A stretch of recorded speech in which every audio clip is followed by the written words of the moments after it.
Como é que foi essa experiência com Jesus? Você não vem de um lar cristão, religioso, como é que... Fala, meus amigos, aqui é o Marlon e hoje eu trouxe mais um super corte recomendado, tá? Dessa vez é o Primo Rico que vai dar o testemunho dele, a experiência dele que ele teve com Deus. Cara, esse vídeo tá simplesmente maravilhoso. Já deixa o teu like e se inscreva no canal para não perder nenhum corte recomendado, valeu? Como é que foi essa experiência com Jesus? Você não vem de um lar cristão, religioso, como é que foi seu crescimento? Cara, você vai me apertando o botão de ir mais rápido, mais devagar aqui, tá? Tá bom, beleza.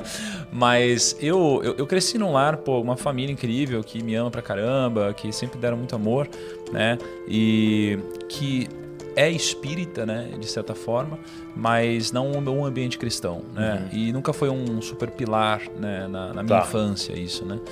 E conforme eu fui crescendo, eu não tive, né, muita reflexão em relação à espiritualidade. Eu foquei no meu trabalho, né? Eu sempre fui um cara muito trabalhador, muito workaholic. Eu era garçom, eu era barman, eu trabalhei muito. Aí eu empreendi, vendi meu negócio, comecei a falar na internet. Então, um pilar muito importante sempre foi os negócios na minha vida, né? Até que de uns tempos pra cá, mais ou menos 3 anos pra cá, um pouco menos do que 3 anos pra cá, eu comecei a ter alguns primeiros contatos, né? Só que não foram contatos motivados por, de fato, me encontrar com Deus, por exemplo. Entendi. A minha motivação foi outra. Olha como Deus funciona, né? A minha motivação foi dinheiro. Olha só. Né? Que então, é o seu assunto. É o meu assunto, né? Só que, só pra já deixar claro, o dinheiro não necessariamente é uma coisa ruim. As pessoas podem tratar isso como uma coisa ruim ou como uma coisa boa que vai ajudar outras pessoas. Quantas doações eu fiz, quantos projetos eu não tirei do papel e ajudei pessoas, inclusive instituições religiosas, né? Então, o dinheiro permite tudo isso. Então, no meu caso, olha que interessante, meu primeiro contato foi lendo Provérbios, né? Porque um grande amigo em comum nosso, o Brunet, que aliás a gente se encontrou numa situação inusitada. Conta um pouco dessa situação, porque eu vi você compartilhando, eu achei incrível assim, a forma que Deus vai conduzindo as coisas. Né? Deus é incrível assim, como acontecem as coisas, mas eu e a Camila, né, a gente foi convidado para ir num casamento da irmã de um amigo nosso. Então, esse amigo era um grande amigo, essa pessoa, ela se tornou depois uma grande amiga, a gente tinha algum contato, mas nosso relacionamento era com esse nosso amigo. Né? A gente foi convidado para ir no casamento dela, em Portugal. E aí a gente voou para Portugal. Quando chegou lá, o nosso amigo não tinha ido. No casamento da irmã. No casamento da irmã. Né? Assim, deram alguns problemas e como Deus funciona, tudo depois você percebe que você vai ligando os pontos. A gente chegou lá, passou uma semana, né, com uma família incrível, mas que a gente não tinha tanto contato antes. E aí eu percebi 2 anos e meio depois porque esse casamento aconteceu. Né? Nesse casamento eu recebi uma mensagem do Thiago Brunet. E ele também, por algum motivo, estava em Portugal, estava em Algarve, no mesmo lugar que eu estava. Não era nem Lisboa, né? Não era nem Lisboa, cara. Um lugar óbvio, né? Assim, de estar em Portugal, vamos dizer assim. Exato, era um lugar pequenininho, cara. Em Algarve, assim, distante. A gente se encontrou em Algarve, né? Ele me visitou no hotel. E aí eu lembro que lá eu dei uma mentoria de negócio para ele.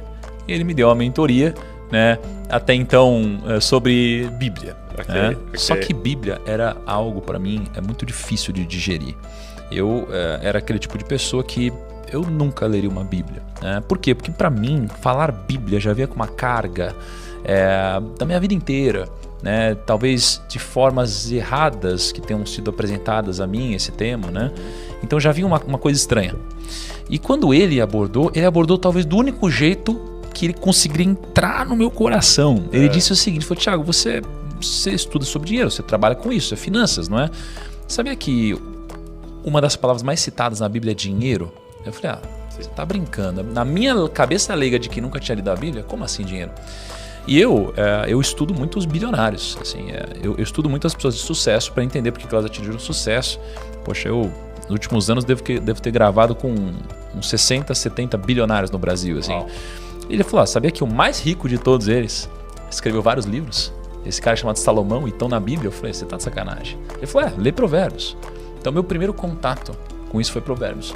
Né? Então, veja que não foi uma motivação espiritual, né? Porque a gente, até uma chave importante aqui, a gente não consegue saber quais são exatamente os planos de Deus, né? Assim, a gente não consegue ligar todos os pontos. Então, eu tinha minha limitação, comecei a ler a Bíblia, e eu comecei a ver que aqueles provérbios eram muito importantes. Eles faziam muito sentido para a nossa vida, né? São conselhos muito valiosos. E eu imediatamente, quando eu comecei a ler Provérbios, Douglas, eu achei isso tão profundo, que eu não conseguia passar do primeiro capítulo. Porque eu olhava para aquilo e falava, cara, eu já li trocentos milhões de livros de mentalidade, de sei lá o quê. E parece que esse capítulo já tem tudo que eu já li na minha vida. Eu relia. Cara, os inexperientes, os jovens, os sábios, o discernimento. Eu falei, cara, eu não tô acreditando, tá tudo aqui, é tão profundo. Aí eu falei, quer saber? Eu vou me desafiar.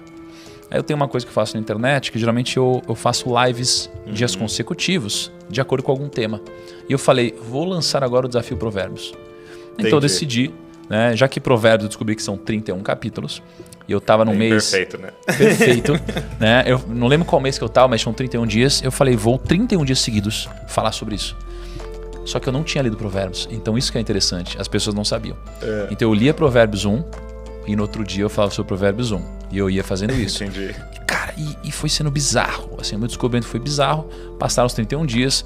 Cara, imagina que tinha dia que a gente tinha 50 mil pessoas ao vivo, 60 mil pessoas ao vivo. Foi uma coisa muito louca. Só que a ótica era negócios. Sim.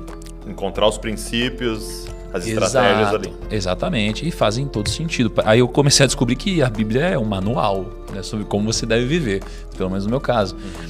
E aí, desde então, nunca parei de ler Provérbios. Todos os dias eu lia Provérbios. Né? Então, outro mês, dia 1, eu lia Provérbios 1. Dia 2, Provérbios 2. E assim por diante. Tá? Então, virou uma disciplina sua. Virou. E aí, a fama me deu acesso a algumas coisas que eu não tinha antes. Por exemplo, acesso a pessoas. Tá? E o acesso, ele é assim, uma das coisas mais poderosas. E até depois, só indo pra frente e voltando, cara, lendo um pouco da história de Moisés, poxa, uma das coisas que tornava Moisés um dos grandes líderes é que ele tinha uma coisa que os outros não tinham, o acesso. Então você vê que o acesso, ele é muito poderoso na nossa vida. E a fama me deu acesso. Tá? Por mais que eu tenha entendido que era por um motivo e depois descobri que era por outro, eu tive acesso a grandes líderes espirituais. Cara, eu tô sentado aqui na sua frente, você é um grande líder para mim também. Então, eu comecei a aprender dessas pessoas. Né? E uma delas foi o Thiago Brunet, né? Uma pessoa que teve uma fundamental importância, né, na minha transformação.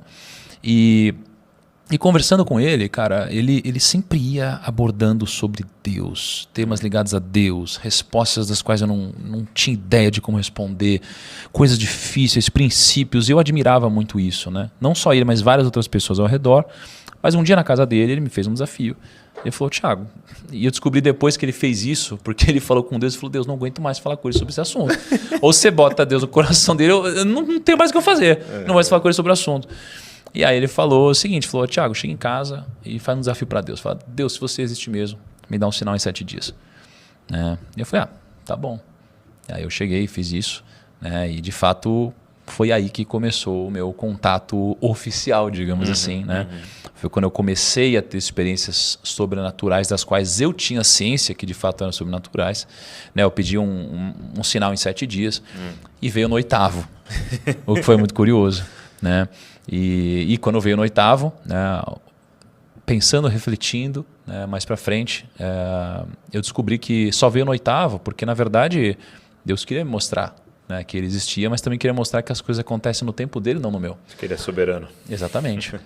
Mas a minha motivação de fazer essa pergunta para Deus é porque eu estava lendo a Bíblia, né, e eu vi que em algum momento estava escrito algo como e Jesus realizou um milagre, então essa pessoa aqui passou a crer. Eu falei, opa, peraí, eu sou essa pessoa, eu preciso ver para crer. Né? E aí depois de que isso aconteceu, eu vi o quão arrogante eu fui, né, ao fazer esse desafio para Deus, né, mas acho que fez parte do meu processo. Sim, com certeza. Né? E aí, enfim, depois disso, aí 1 bilhão de coisas começaram a acontecer.